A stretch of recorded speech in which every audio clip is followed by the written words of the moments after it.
Hey friends, Becky Harling here, and today I have my good friend Julie Gorman with me. We are actually, that's a great woohoo, Julie. We are actually sitting in my family room because Julie and Greg are visiting Steve and I for a few days, so we decided we'd do a little video blog post together.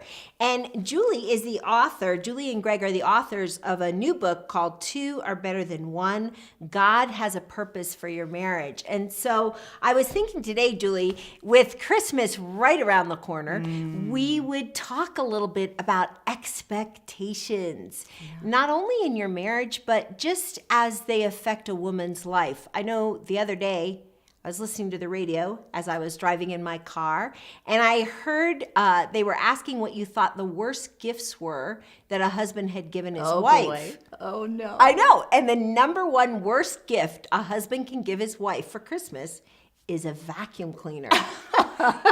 That would probably be, guys, if you're listening, don't buy the vacuum cleaner. Definitely not a good one. Yeah, totally not. I remember one year when Steve and I were at the beginning of our marriage, Steve thought it would be a great idea to buy me a blender because he wanted smoothies. And I remember that year feeling so disappointed, and I told him later, don't ever buy me a gift that plugs in again for Christmas. There you go. There you go. You know, for Greg and I, one of the things that we decided a few years back, actually, is to make memories and not madness. And so much, you talked about expectations. I remember Josh was probably about 2 years old or so, and he wanted this talking dinosaur, you know, the kind of the raptors that go like this, right? That sounds awesome. Yeah. And so for a 2-year-old, and we went everywhere, and of course it was one of the most popular toys, right? It always is. But we found it, and we were so excited to give him this, you know, talking raptor going.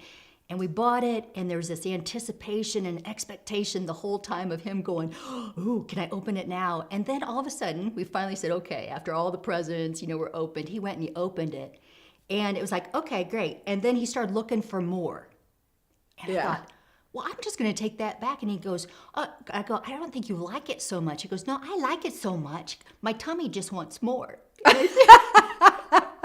And I thought, love that. Isn't that how it is? It's like so often our culture gives this expectation of bigger gifts, more gifts. Yes, or more romantic gifts. I know for a lot of women watching this, they've been watching the Hallmark Channel, where everything turns out perfect in the countdown to Perfect Christmas. bows. Right. And, you know, the perfect kiss and the perfect everything. And Christmas is just really not like that. And I remember back when Steve and I were more at the beginning of our journey, really the perfectionist in me came out at Christmas. I wanted perfect Christmas cookies. I wanted hand-smocked dress for my girls.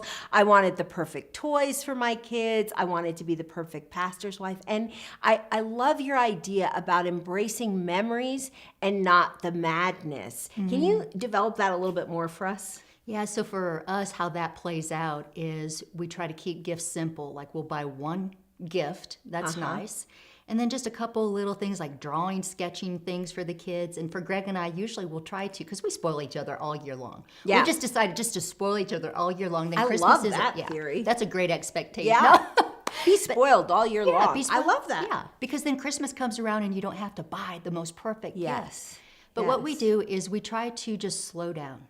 Yeah.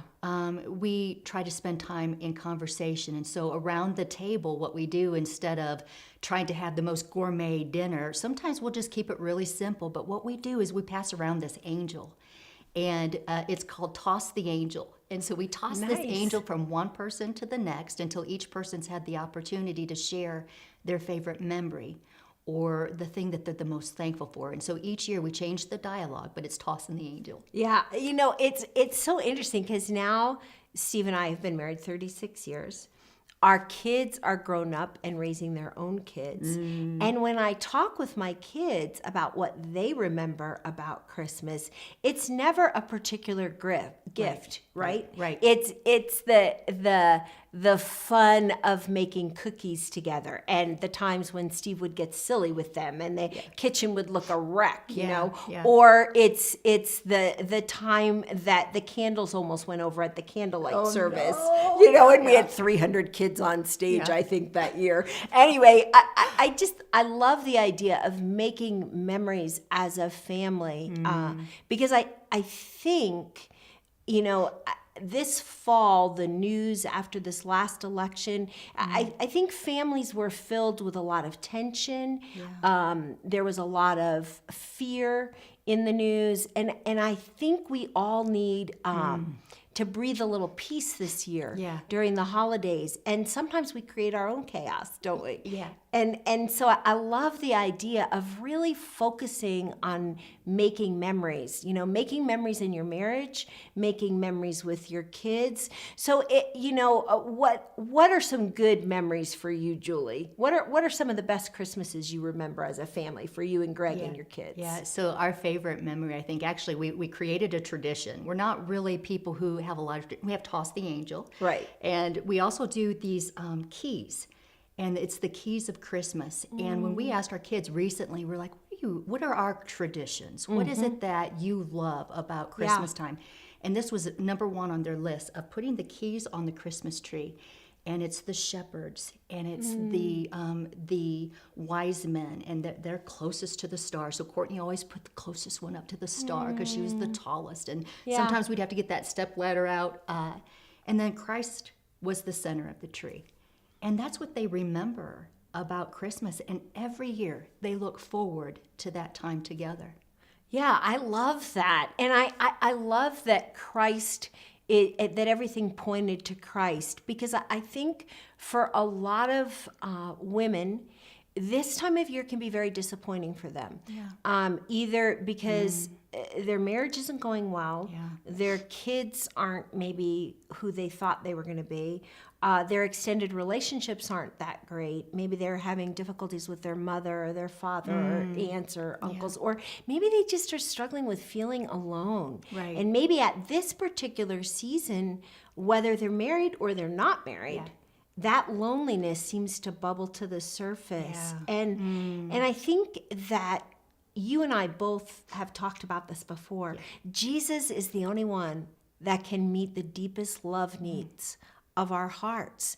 And until we give him first place, everything else is going to disappoint. You know? And so what would you say to the woman out there as we close, Julie, who really is disappointed? Life is not going well for her. Right. What would you say to her right now to give her hope? You know, it was for that reason that Christ came. It was for the brokenhearted. It was for the one who was lonely. And speaking from experience, I know that I went through a really difficult season, and the invitation just to be honest with Christ, to say I'm hurting and I need you. That invitation of being real with him, he welcomes. And he desires to be that place. And so I would say just slow down. Resist the temptation of allowing society to tell you what a Christmas should or shouldn't be. And remember that there was someone who loved you so much that he gave up every right, willingly laid it down, and that love's very real. And to invite that love to fill your heart this Christmas season.